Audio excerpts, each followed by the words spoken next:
At 2 o'clock in the morning, my daughter Emily collapsed at my doorstep. Her face was swollen, her lip bleeding, and her body trembling as if her bones were made of glass.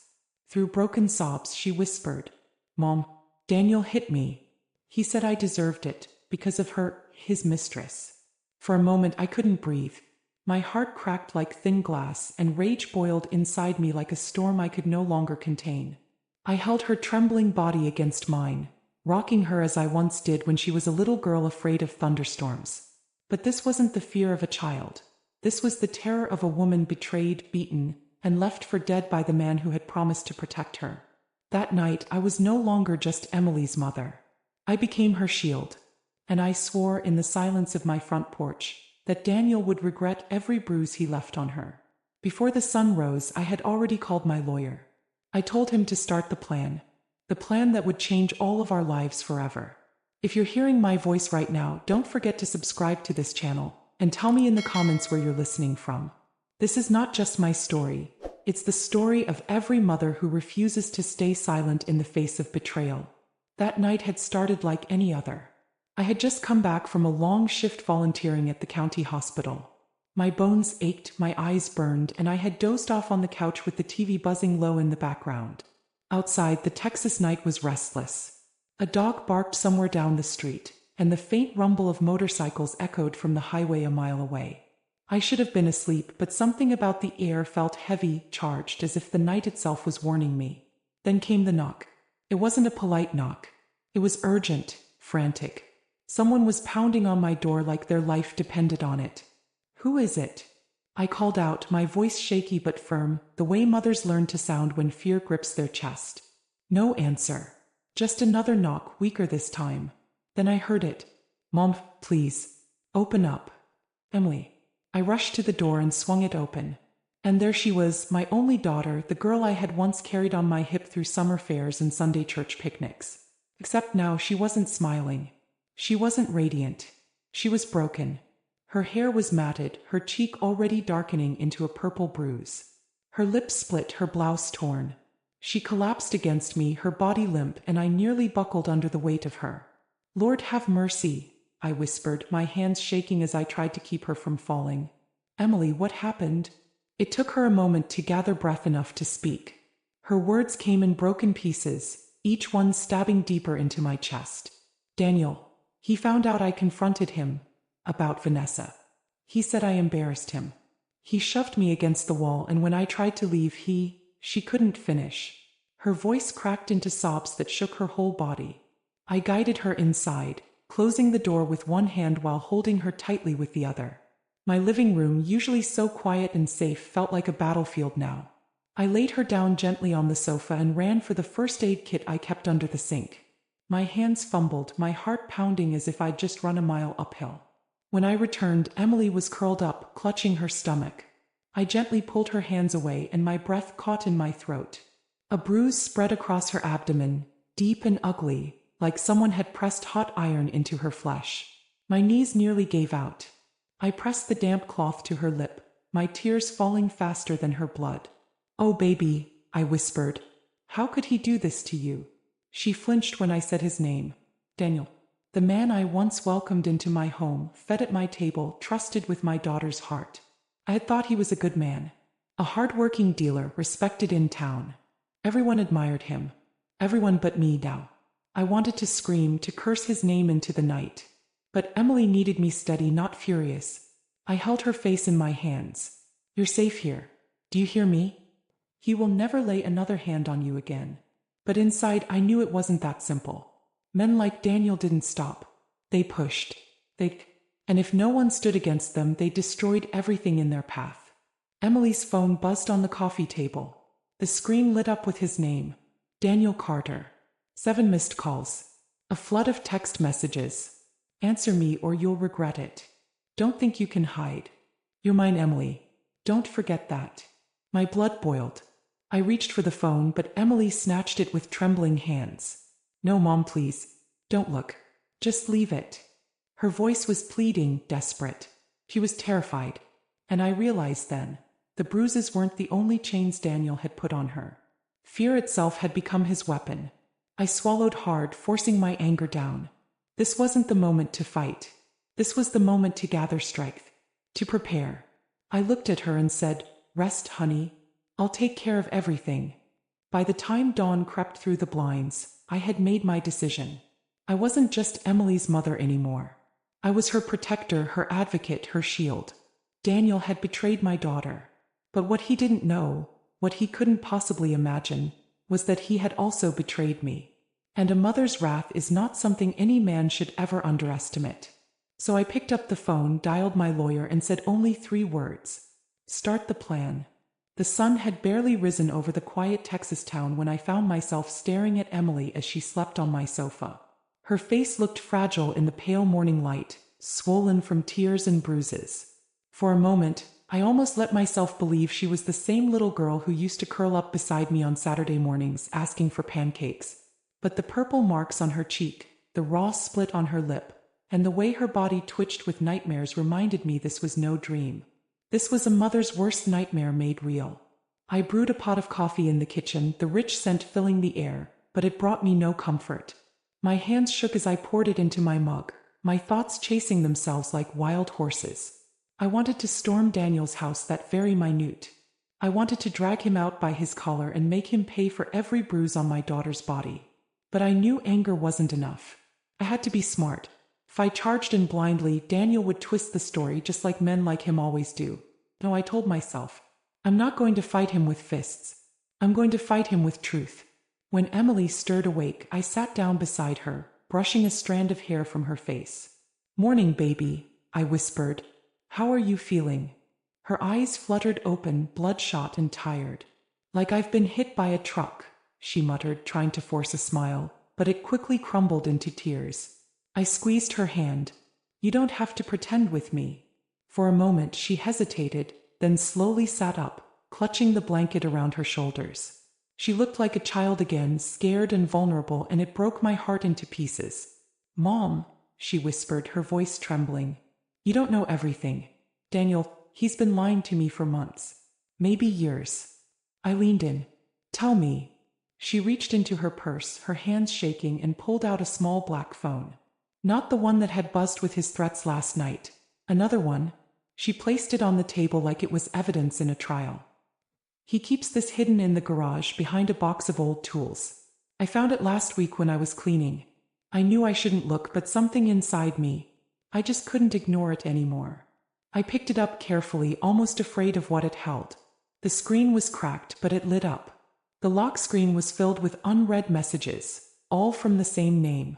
Vaneth. My stomach turned. Emily swallowed hard, her eyes fixed on the phone. "She's not just his mistress, Mom. She's his whole other life. Look." With trembling fingers she opened the messages. Line after line appeared on the screen, sickly sweet words that felt like poison. "I can't wait until the land is in my name, baby. Did you tell your wife yet? She doesn't need to know everything. You promised me the money by Friday. Don't let me down." Every message was another dagger in my chest. He wasn't just cheating. He was plotting. Emily's voice cracked as she continued. "Mom, the money. He's been draining our joint account. At first it was small withdrawals, 200 here, 500 there. But last month I saw thousands vanish. When I asked, he said it was for the business. I wanted to believe him. God help me, I wanted to believe." Tears slid down her bruised cheeks and she buried her face in her hands. I put my arm around her, pulling her close. "You don't have to blame yourself, Emily. This isn't your fault. This is what betrayal looks like. It blindsides you. It tricks you into silence. But you are not the one who should feel ashamed." She sobbed into my shoulder, her voice muffled. "I thought he loved me. But I thought I mattered." My own tears fell, but I forced my voice steady. "You matter to me.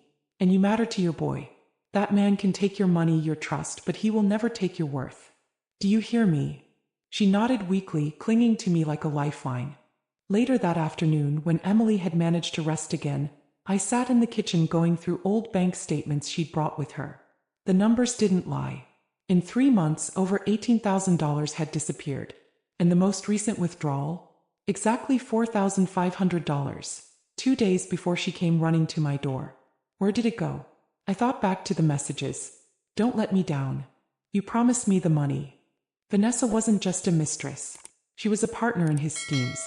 I closed my eyes, breathing deep. The betrayal was heavier than I could carry. Daniel hadn't only bruised my daughter's face. He was bleeding her dry, stealing the very inheritance her father had left for her. And in a town like ours, money wasn't just money. It was survival. That evening, I got a call from Sheriff Carter, an old friend from high school who now ran the small sheriff's department. His voice was calm, but underneath I could hear concern. "Margaret, I got your message. You said Emily's in trouble. You want to tell me what's going on?" I glanced at my daughter asleep on the couch, her face bruised, her hands curled under her chin like she was a child again. "Carter," I whispered, my throat tight, "Daniel hurt her. And it's not just the bruises. He's got another woman, and I think he's stealing from her too. I have proof." He let out a low whistle.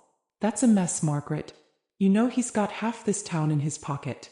His dealership sponsors the high school team, and the church treats him like a saint. Folks around here don't like hearing their golden boy ain't so golden." "I don't care what they like," I snapped. He laid his hands on my daughter. He betrayed her, and now he's trying to steal from her. "I won't sit quiet, Carter. Not this time." He paused, then sighed. "All right, bring me what you got. But be careful. A man like Daniel, he won't go down easy." When I hung up, I went to the window. The street was quiet, too quiet. That's when I noticed something strange. Across the road, parked beneath the streetlight, was a black truck I didn't recognize. The engine wasn't running, but I could see the faint glow of a cigarette inside. Someone was watching my house. My stomach dropped. I closed the blinds quickly, my heart racing. It wasn't paranoia. It wasn't imagination. Daniel already knew Emily was here. And now he was watching us. That night, I sat by Emily's side, holding her hand as she slept. I looked at the bruises on her face, the fear etched into her features even in dreams, and I made a silent vow. Daniel Carter thought he was untouchable. He thought money, power, and lies would protect him. But he forgot one thing. He wasn't just fighting Emily anymore. He was fighting me. And I was ready to burn every lie to the ground.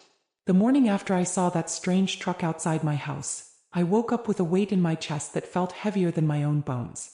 The house was quiet except for the tick of the kitchen clock. Emily was still asleep, wrapped in the quilt her grandmother had made years ago. For a moment she looked peaceful, almost like the pain hadn't touched her. But peace never lasts long in a town like ours. I pulled on a sweater and slipped out to the porch, hoping a little fresh air might clear my head. The sun was barely up, the air still cool with the dew of dawn. Across the street, old Mr. Rogers was already watering his front lawn, pretending not to glance in my direction. His wife, a woman who never missed a church gossip circle, was standing by the mailbox, whispering something into her phone as she eyed my house. I didn't need to hear the words. I knew how fast rumors spread in small towns. And Daniel Carter, my son-in-law, had always been clever about controlling stories.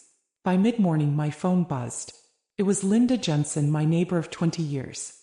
A good woman, though sometimes too cautious for her own good. "Margaret," she said softly, "I don't want to alarm you, but I overheard something at the diner this morning.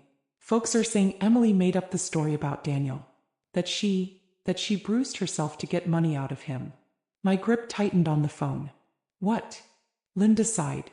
"You know how this town works. Daniel donates to the church roof, sponsors the Little League uniforms. People see him as a savior. They don't want to believe he could hurt his wife. I'm telling you this so you're prepared. Not everyone will be on your side." My heart sank. Not only was Emily carrying the weight of betrayal from her own husband, but now the very community she had grown up in. The neighbors who once watched her ride her bike, the women who smiled at her in the pews on Sunday, were ready to believe she was a liar. I thanked Linda for telling me, though my voice shook, and hung up. Later that day I needed to pick up groceries. I didn't want to leave Emily alone, but she insisted. "Mom, I'll be fine for an hour," she whispered, her face still bruised but her voice stronger. "You need to get out, clear your head." So I drove to the local grocery store, a place I had walked into 1,000 times before without a second thought. But this time, as I pushed my cart down the aisles, I felt eyes following me. 2 women near the produce section stopped talking the moment I walked by. One of them, Mrs. Callahan, muttered something I barely caught. "Poor Daniel. She's trying to ruin him." I froze, my fingers tightening around the cart handle.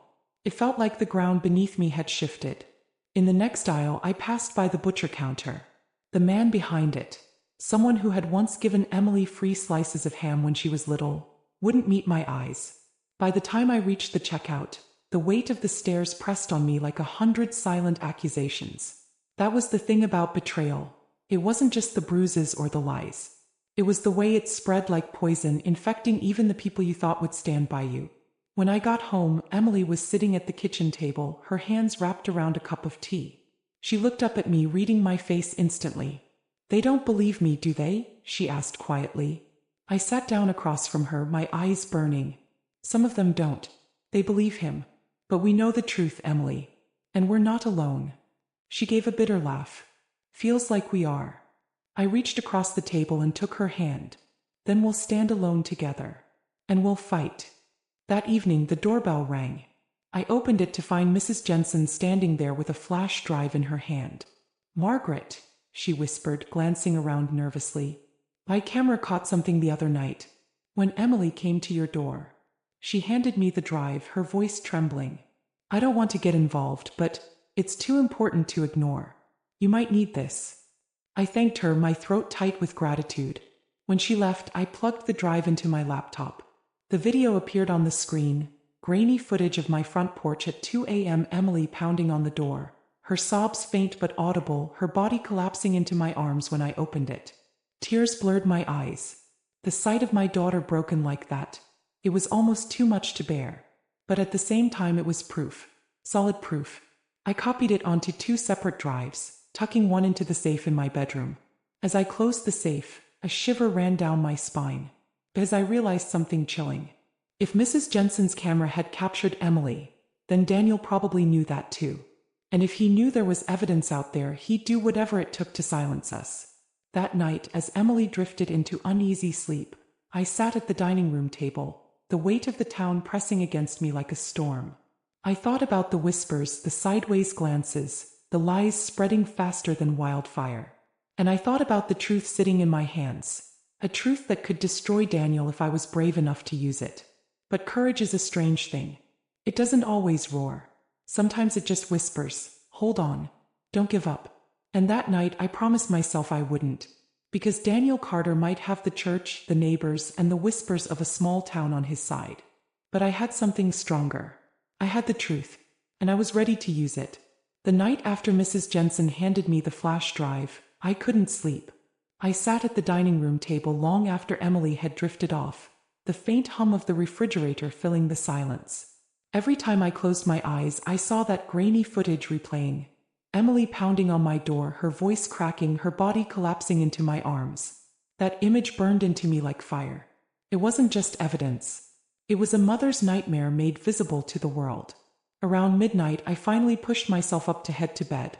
But as I stepped into the hallway, I noticed something on the floor just inside the door. A plain white envelope. My chest tightened. Hands trembling, I bent to pick it up and slid my finger under the flap.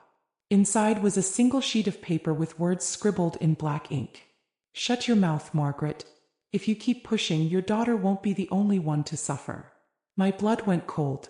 I looked toward the sofa where Emily slept, curled under the quilt.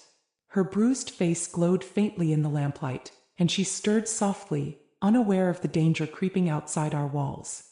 I folded the note carefully and slid it into the file where I kept everything. Photos of her injuries, the bank statements, the copy of Mrs. Jensen's video. Evidence. And now a threat. Daniel was getting desperate. The next morning I called Sheriff Carter. When I told him about the envelope, his voice hardened. "Margaret, this is escalating. He's not just angry, he's cornered. Cornered men do reckless things.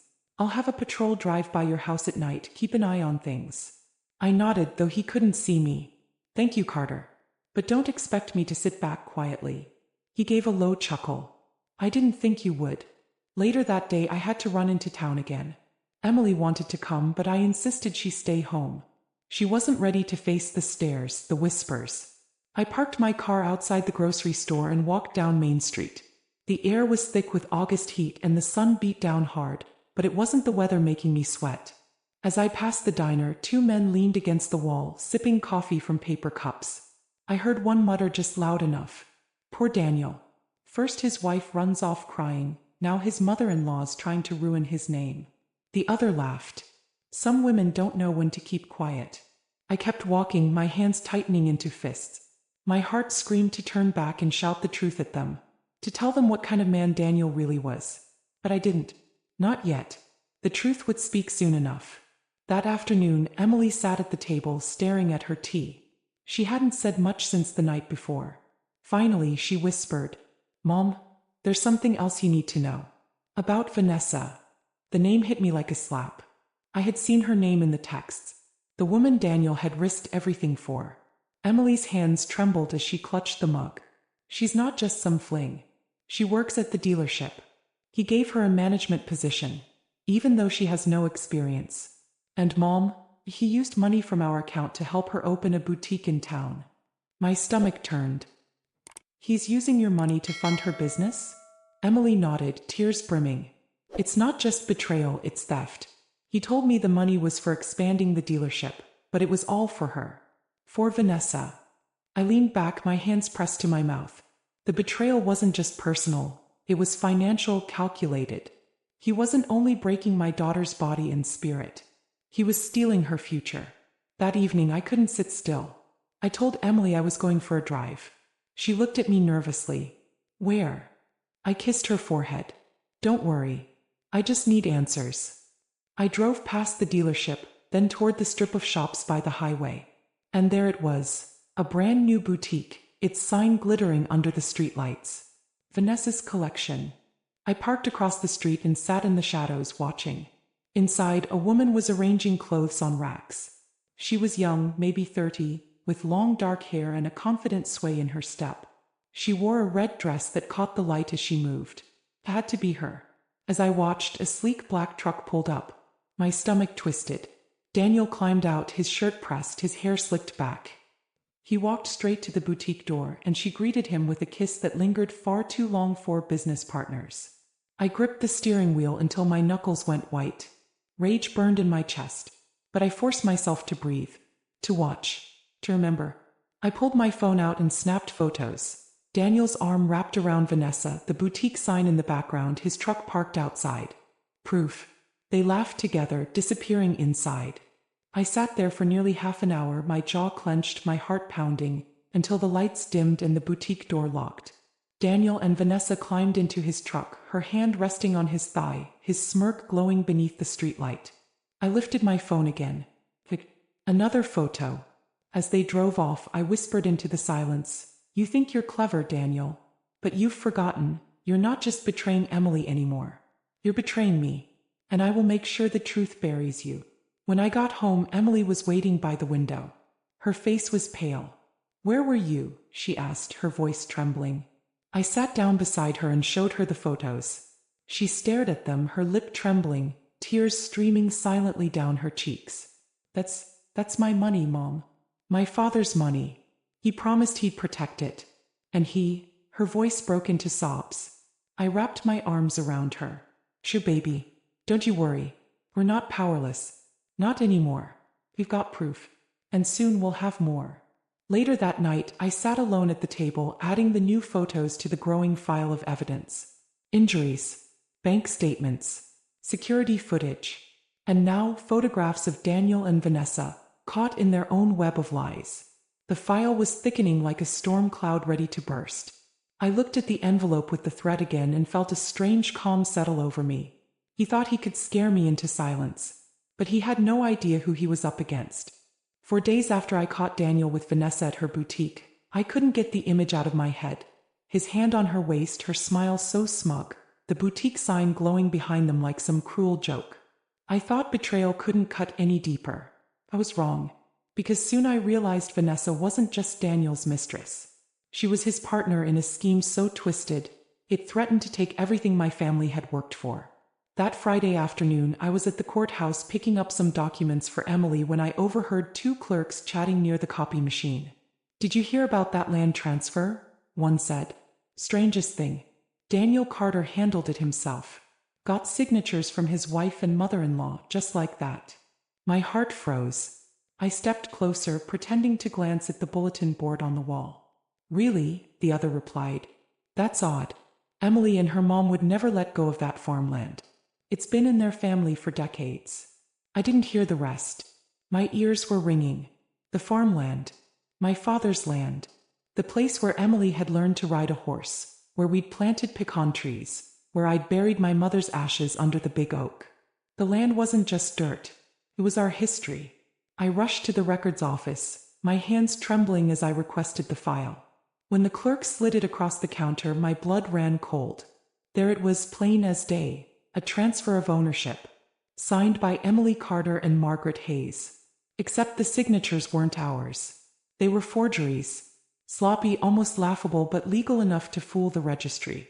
And the new owner? Vanessa Miller. My knees nearly gave out. I clutched the counter for balance, fighting back the bile rising in my throat. Daniel hadn't just cheated on my daughter. He hadn't just beaten her. He hadn't just stolen her money. He had stolen our land, our legacy, and handed it to his mistress like it was some twisted wedding gift. That night, I spread the documents across the dining room table. Emily sat across from me, her face pale, her hands clutching the mug so tightly I feared it would shatter. He forged our names, I whispered, sliding the papers toward her. Her eyes scanned the page, her lips trembling as she saw the false signatures. Well, if that's our land, that's Grandpa's land. He promised. Her voice broke into sobs. She buried her face in her hands, her shoulders shaking violently. I reached across the table and pulled her hands down, forcing her to look at me. Emily, listen to me. This isn't the end. This is just the beginning. Men like Daniel think they can take everything and walk away clean. But I swear to you, he will not win. Not this time. She shook her head. Mom, everyone believes him. The church, the neighbors, even people at my job. They think I'm making this up to ruin him. I felt my chest tighten. Then we'll show them the truth. And when the truth comes out, no whisper, no rumor, no lie will stand. I needed more. Evidence wasn't enough. I needed someone to confirm it. So the next day I parked outside Vanessa's boutique. The street was busy, filled with families shopping and teenagers hanging around the diner. I watched through my windshield as Vanessa unlocked the shop, her hair gleaming in the sun, her heels clicking confidently against the pavement. She carried herself like a woman who believed she'd already won. I waited until the shop emptied out that evening. Then I slipped inside. The bell above the door chimed, and Vanessa looked up from the counter where she was counting cash. Her eyes flicked over me, cold and sharp. "Can I help you?" she asked, her voice dripping with fake sweetness. I stepped closer, my eyes locked on hers. "You don't need to pretend. You know who I am." Her smile faltered. "I'm Emily's mother," I said firmly. "The woman whose land you think belongs to you." Her face hardened. "I don't know what you're talking about." I pulled the document from my purse and slapped it on the counter. "Don't play dumb. I know what Daniel did. He forged our names and he put that land in your name. But let me tell you something, sweetheart. You won't hold on to it for long." Her eyes darted to the paper, then back to me. For the first time I saw it, the flicker of fear behind her bravado. "You think he's protecting you?" I pressed, my voice cold. "He's using you, just like he used Emily. Just like he used me." She swallowed hard, but her chin lifted defiantly. "Daniel loves me," he said. "Daniel doesn't love anyone but himself," I cut in. "And when he's done with you, you'll be left with nothing but debt and a ruined name. Ask yourself, Vanessa, when the law comes down, do you think he'll take the fall for you? Or do you think he'll throw you under the bus to save himself?" For a moment, silence hung between us. Then she whispered, almost too low to hear, "He promised me everything." I leaned in close, my eyes never leaving hers. "He promised Emily the same thing. Look where she ended up, on my doorstep at 2 a.m, beaten and bleeding. That's the man you're trusting with your future." Her face paled.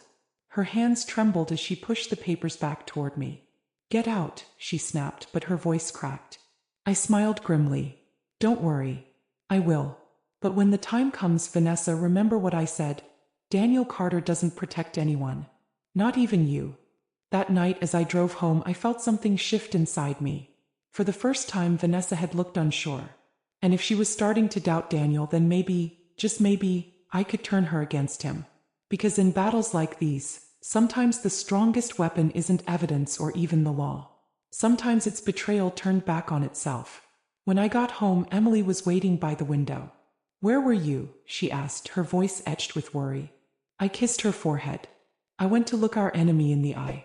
And trust me, baby, she's not as strong as she thinks." Emily's eyes filled with tears, but this time I saw something else glimmering there too. Hope. The day after I confronted Vanessa at her boutique, I took the forged land papers and every piece of evidence I had gathered to James Miller, a family lawyer I had known for years. James was a sharp man, his office lined with dusty law books and the faint smell of coffee and old leather. He listened without interrupting as I laid everything on his desk.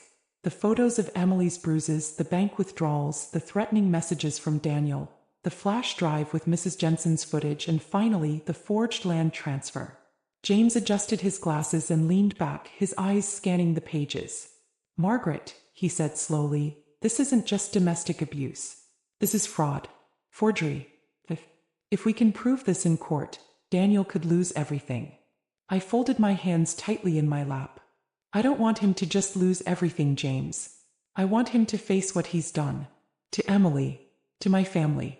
To me." He nodded, his voice calm but firm. "Then we'll build the strongest case possible.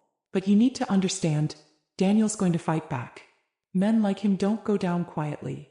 I met his eyes. "I don't care how loud he screams. I've been silent long enough." That night, when I returned home, Emily was curled on the couch, scrolling through her phone with a distant look in her eyes. She barely looked up as I entered. "Mom," she whispered, her voice hollow. "People are saying awful things about me online. That I'm crazy. That I'm trying to ruin Daniel because I couldn't handle being a wife." I clenched my fists, anger burning hot in my chest. Daniel's lies had spread further than I thought. It wasn't just whispers in town anymore. It was on Facebook, in community groups, even in private messages sent to Emily. "He's poisoning them," I muttered. "Turning them against you." Tears spilled down her cheeks. "And they believe him, Mom. They believe him over me." I sat beside her, pulling her into my arms like I had when she was a little girl. "Let them talk. Let them gossip. Because when the truth comes out, all of their whispers will turn into shame. And you'll be the one standing tall." She buried her face against my shoulder, her body trembling. "I don't feel strong." I kissed her hair. "Then lean on me until you do." The following week, things grew worse. One evening, as I stepped onto the porch to water the plants, I noticed an unmarked car parked at the corner. Its windows were tinted, and though I couldn't see who was inside, I knew. Daniel was watching us again. I pretended not to notice, but every nerve in my body screamed. I went back inside and closed the blinds, my hands shaking. Minutes later, there was a knock at the door. Not frantic this time. Slow. Deliberate. When I opened it, no one was there. Only a small box left on the mat. I picked it up carefully, my stomach twisting. Inside was a single item. A cracked photograph of Emily from years ago, her wedding day. She looked radiant in her white dress, Daniel's arm around her. But across the photo, scrawled in red marker, were the words, "Till death do us part." My hands trembled. My vision blurred with rage. This wasn't just intimidation anymore. This was a threat. I slipped the photo into the evidence file, sealing it like a promise. If Daniel wanted a war, he would get one. 2 days later, James called me into his office again. He had dug deeper into the land transfer. "Margaret," he said, sliding a file across the desk, "Daniel didn't do this alone. Someone inside the county clerk's office had to help push this through. The signatures are sloppy, too sloppy. Any half-trained clerk would have questioned them. Which means someone turned a blind eye." My heart sank. "So we're not just fighting Daniel. We're fighting his friends too." James nodded gravely. "That's what makes this dangerous. He has influence, Margaret. Money. And he'll use every bit of it to protect himself."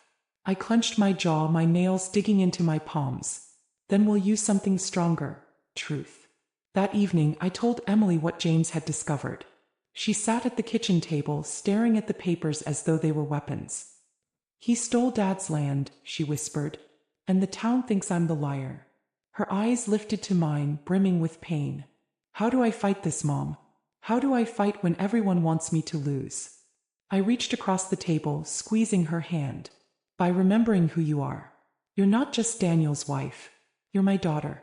You're a woman with a voice. And together we'll make them hear it." For the first time in days she smiled faintly, though her eyes still glistened with tears. The next morning Sheriff Carter stopped by. He leaned against my porch rail, his hat in his hands, his eyes serious. "Margaret, I've known you my whole life. And I've never seen you back down from anything. But I need you to be careful. Daniel's not just angry, he's desperate. Men like that are the most dangerous kind." I nodded. "I know. But Carter, he's not just after Emily. He's after everything my family ever built. And I won't let him take it." Carter sighed, slipping his hat back on. "Then promise me one thing. Whatever happens, you'll call me before you do anything reckless." I gave him a thin smile. "Reckless isn't in my vocabulary. Determined is." That night I couldn't sleep. I sat at the table, flipping through the thickening file of evidence. Photos of bruises, bank statements, forged deeds, threatening notes. It looked less like a file and more like a war chest. As I closed the folder, I whispered into the silence, "You think you've broken us, Daniel, but you've only made us stronger." I thought back to Emily as a little girl, running barefoot through the fields on my father's land, her laughter echoing across the wide Texas sky. That land was more than property. It was memory. It was legacy. And Daniel had tried to steal it, just like he had tried to steal my daughter's dignity. But I wasn't going to let him. Because a mother's love is stronger than any man's lies. I knew it was only a matter of time before I had to face Daniel Carter head-on. For weeks I had collected evidence, whispered with lawyers, tucked away photographs and forged deeds in my safe like weapons waiting to be drawn. But evidence wasn't enough to quiet the fire burning inside me. I needed to look him in the eye. I needed him to know he hadn't just betrayed Emily, he had betrayed me. It was a hot Tuesday afternoon when I pulled my old Ford into the lot of Carter Auto and Sales, his shiny dealership that half the county seemed to worship him for. The lot was full of gleaming trucks and polished SUVs, their windshields plastered with bright price tags. I walked past them with purpose, ignoring the two salesmen who glanced at me curiously from the shade of the building. My heart was pounding, but my steps were steady. Inside, the cool blast of air conditioning hit me, carrying the faint smell of coffee and motor oil. Daniel's office door was cracked open at the end of the hall, and I could hear his voice, smooth, confident, the same voice that had once charmed my daughter into believing he was a decent man. I pushed the door open without knocking. He was sitting behind his big mahogany desk, a stack of papers in front of him, his tie loosened like he owned the whole damn town. When he looked up and saw me, his mouth curled into a smirk. Well, he drawled. "If it isn't my favorite mother-in-law. To what do I owe this pleasure?" I shut the door behind me, my jaw tight. "Don't call me that. You lost the right the minute you laid your hands on Emily." His smirk widened. "She told you that, huh? You really believe every little sob story that comes out of her mouth?" He leaned back in his chair, lacing his fingers behind his head. "You know how dramatic she can be." The rage in my chest nearly choked me, but I forced myself to stay calm. I reached into my bag and pulled out the folder, slapping it onto his desk. "I don't need her stories, Daniel. I have proof. Proof of what you did to her. Proof of what you stole. Proof of the lies you fed this town." His eyes flicked down to the folder just for a second before snapping back to me. His smirk never wavered, but I saw the flicker of unease. "You think some papers and bruises are enough to ruin me?" he scoffed. "Half this town owes me favors. The sheriff can't touch me. The church would defend me to their dying breath. I'm untouchable, Margaret." I leaned forward, my voice low but sharp as glass. "Nobody is untouchable. Not when a mother's protecting her child." For the first time his smile slipped. His eyes narrowed, his voice sharpening. "You think you scare me? You're just an old woman with too much time on her hands. I built this business from the ground up. I made a name in this town. And you," he jabbed a finger at me, "you're trying to tear it down because your daughter couldn't keep a man happy." The words hit like a slap, but I didn't flinch. Instead, I met his glare with steady eyes. "You didn't just betray Emily, Daniel. You betrayed me. You sat at my table. You ate my food. You called me mom. And all the while, you were plotting to break her, to bleed her dry, to steal the very land my father left us. You think this is just about marriage? This is about legacy. And I'll be damned if I let you destroy it." His face reddened, his fists clenching on the desk. You don't know who you're messing with, Margaret. You walk out that door and I'll make sure everyone in this town knows what kind of liar you are. I'll bury you. I straightened, pulling the folder back toward me. Then start digging. Because the truth has already taken root. And it's going to strangle every lie you've planted. At that, he shot up from his chair, slamming his fists on the desk so hard the pens rattled. His voice dropped to a growl. Emily was weak. She deserved what she got. And you? He leaned across the desk, his face inches from mine. Don't think that badge of yours makes you safe. My blood boiled. My whole body screamed to strike him, to claw the smugness from his face. But I held my ground. I stared him down with every ounce of fury and pain inside me. You want to threaten me? Fine. But hear me, Daniel Carter. You may break bones, you may spread lies, you may even fool this whole town. But the law will catch up to you. And when it does, you'll be the one crawling. I turned, yanked the door open, and stepped into the hall. His voice followed me, loud and venomous. If you walk out that door, Margaret, you're no longer family. Don't expect me to play nice. I stopped, turned my head just enough to look back at him. Good, because you were never family. Not to me. Not to Emily. From this day forward, you're nothing but a criminal. And I'll make sure the court sees you for what you are. Then I walked out, leaving his office heavy with silence. When I got back home, Emily was pacing the living room, her hands wringing. Where were you? She asked, her voice trembling. I set the folder on the table and took her hands. I looked him in the eye, Emily. And I told him we're not afraid. He can shout, he can threaten, he can turn the town against us. But he's already lost the one thing he'll never get back, our silence. Tears welled in her eyes, but this time they weren't just from pain. There was something else there. Faith.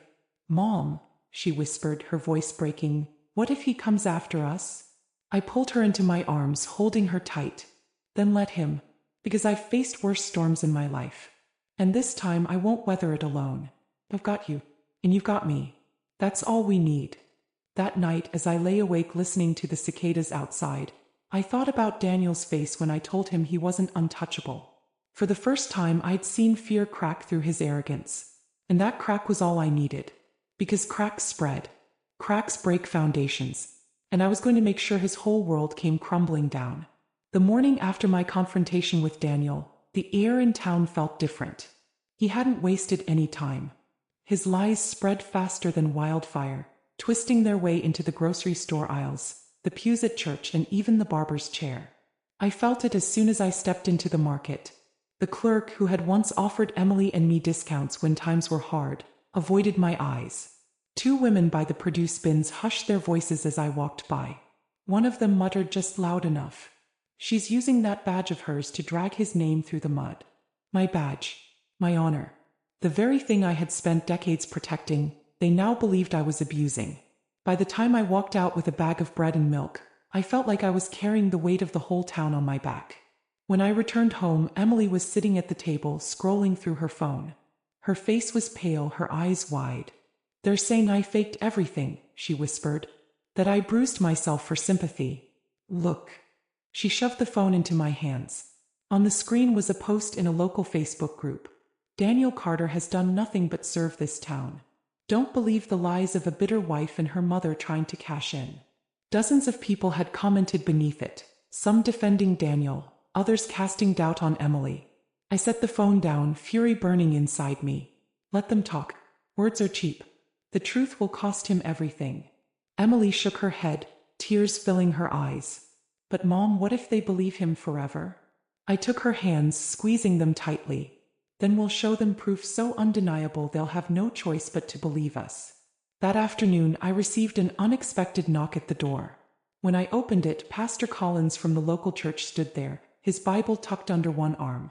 His face was stern, his voice heavy. Margaret, he said, you know I respect you.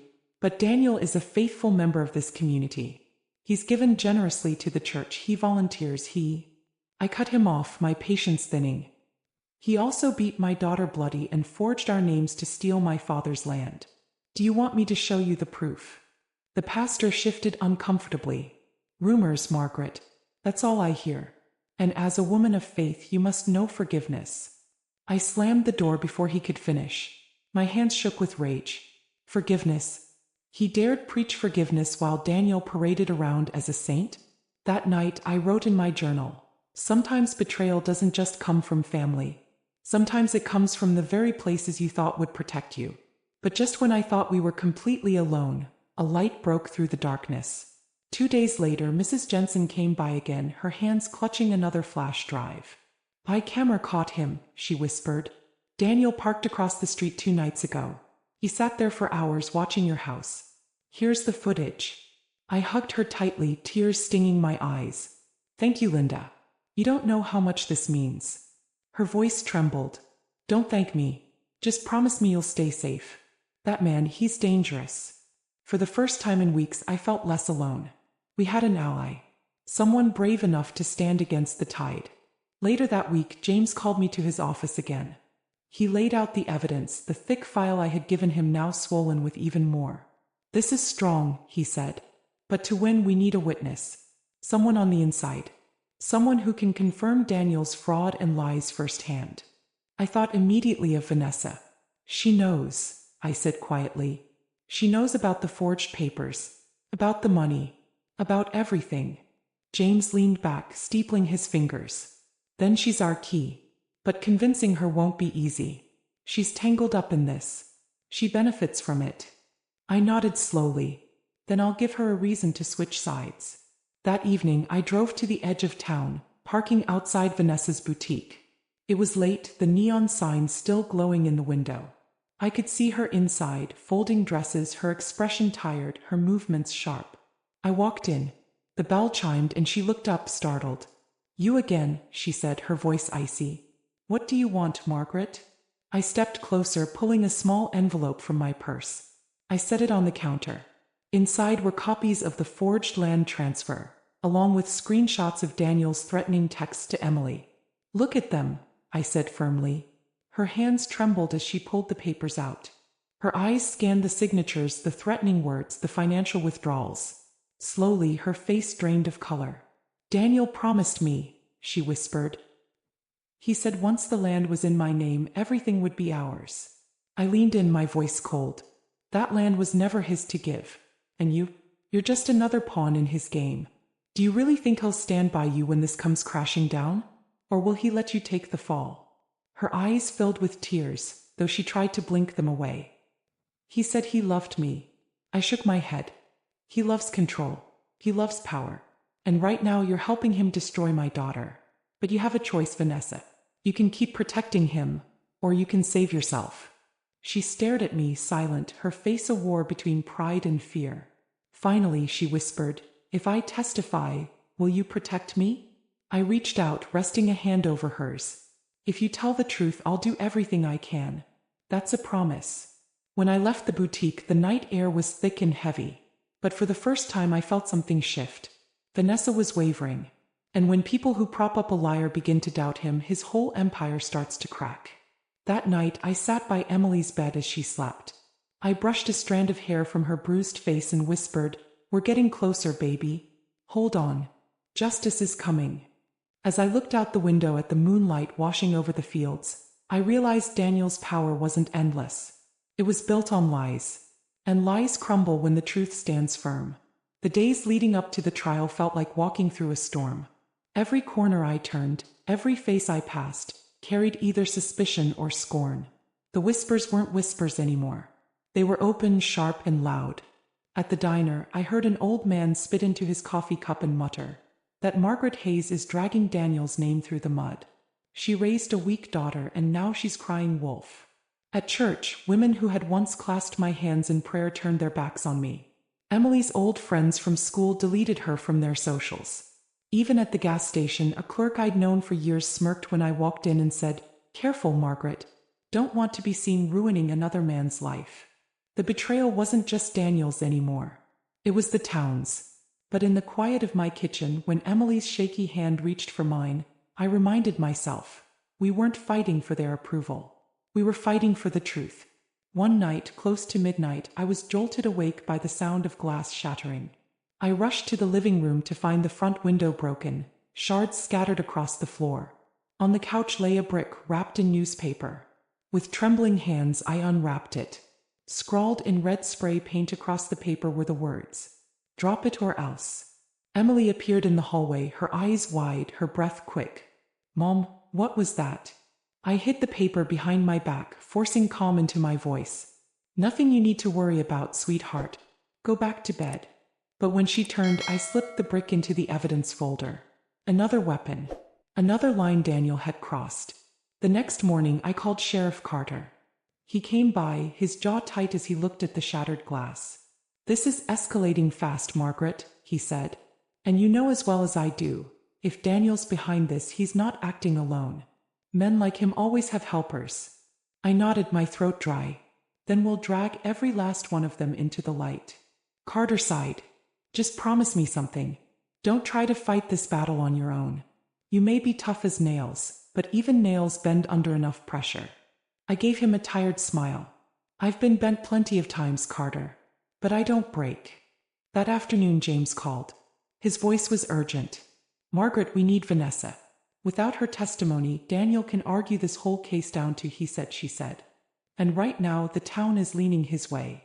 I rubbed my forehead, exhaustion weighing on me. "She's scared, James. He's got her tangled in his lies. She doesn't know how to break free." "Then convince her," he pressed. "Find her breaking point." That evening, I drove to Vanessa's boutique again.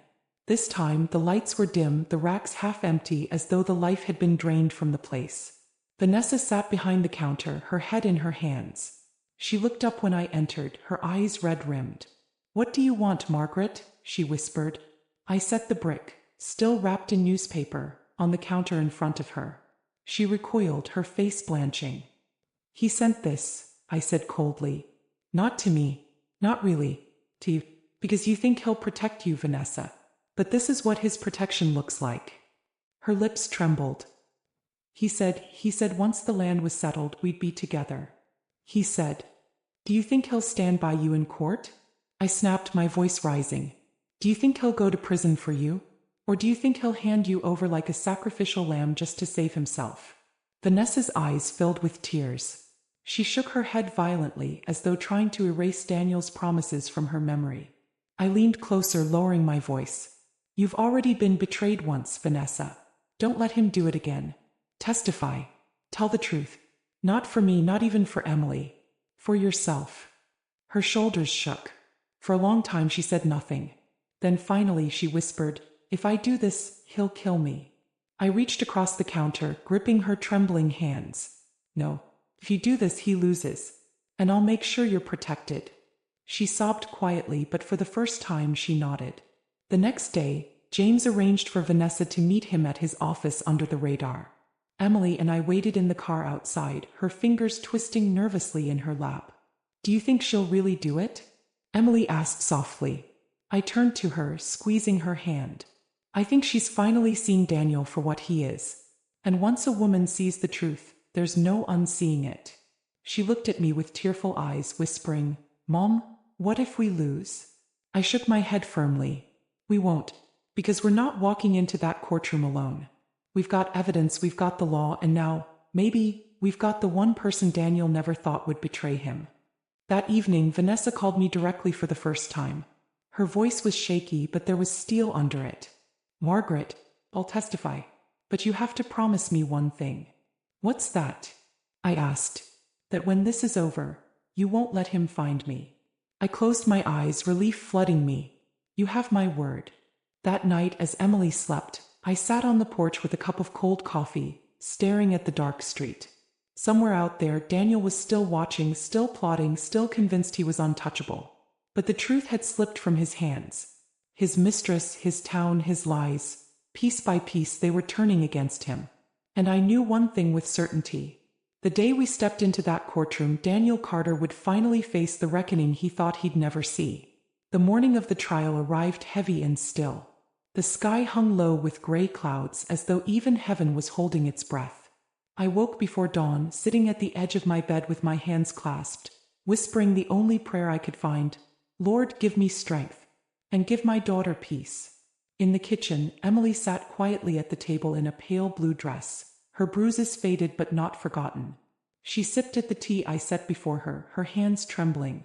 You don't have to do this alone, I told her softly. She gave me a faint smile. I'm not. I have you.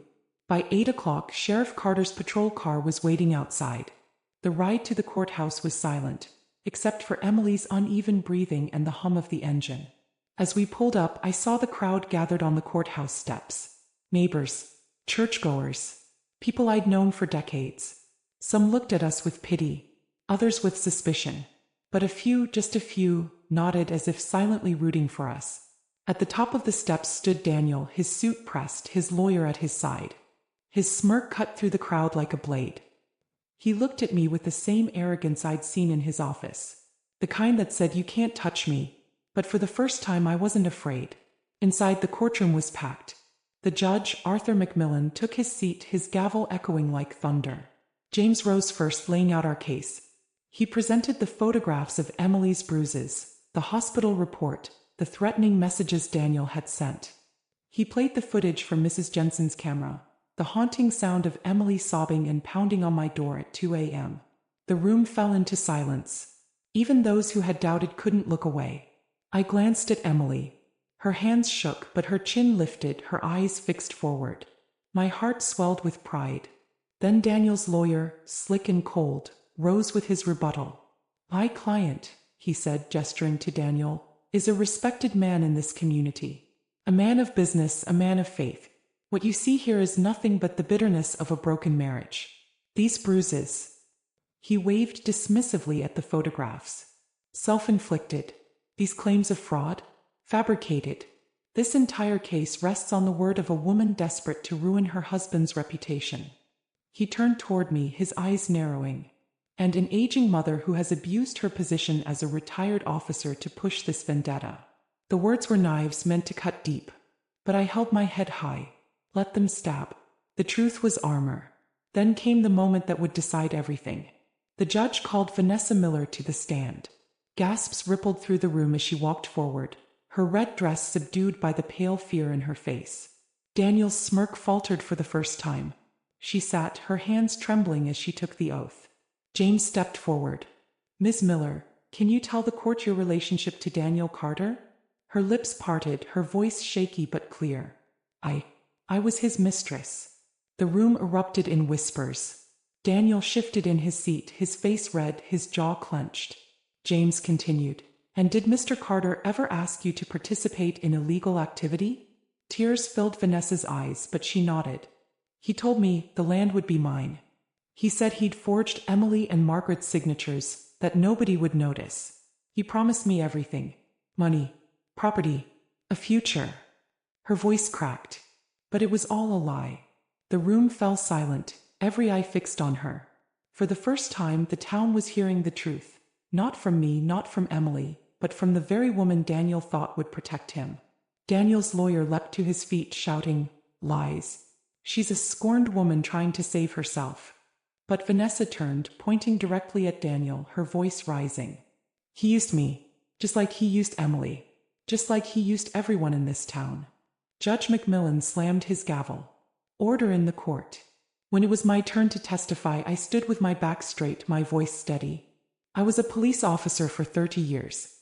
I've seen liars. I've seen abusers. And Daniel Carter is both. But today I'm not here as a cop. I'm here as a mother. A mother who will not stay silent while her daughter is broken and betrayed. That man," I pointed at Daniel, my voice ringing out, "is not a husband. He's not a man of faith. He is a coward who hides behind lies." The room murmured. For once I didn't care what they thought. I had spoken the truth. Finally, Judge Macmillan leaned forward, his face grave. The entire courtroom held its breath. "Having reviewed the evidence, the testimony, and the witness accounts, this court finds Daniel Carter guilty of fraud, forgery, and domestic violence. His assets will be frozen, the land transfer nullified, and a restraining order granted to Emily Hayes. Furthermore, this court recommends his immediate custody pending further charges."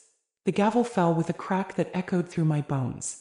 Daniel slumped in his seat, his smirk gone, his face pale. Deputies stepped forward, snapping handcuffs onto his wrists. For the first time I saw fear in his eyes. As Emily and I walked out of that courthouse, the crowd outside erupted, not in whispers this time, but in murmurs of shock, even applause. Some looked ashamed, others nodded in respect. But I didn't need their approval. Emily squeezed my hand, tears streaming down her cheeks. "Mom, we did it." I pulled her close, whispering into her hair, "No, sweetheart. You did it. You stood tall when the world tried to crush you. You're stronger than you know." That night, I sat on the porch with a cup of coffee gone cold, staring at the stars. I thought about the betrayal, the nights filled with fear, the weight of the whole town against us. But I also thought about my daughter's resilience, Vanessa's unexpected courage, and the gavel's sound ringing like justice itself. Betrayal may break families.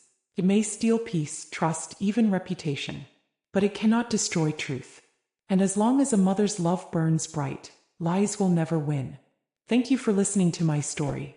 If you're still here, don't forget to subscribe and tell me in the comments where you're listening from. Every story like this carries a lesson, and I want to hear yours. Until next time, stay safe, stay strong, and never let betrayal silence your truth.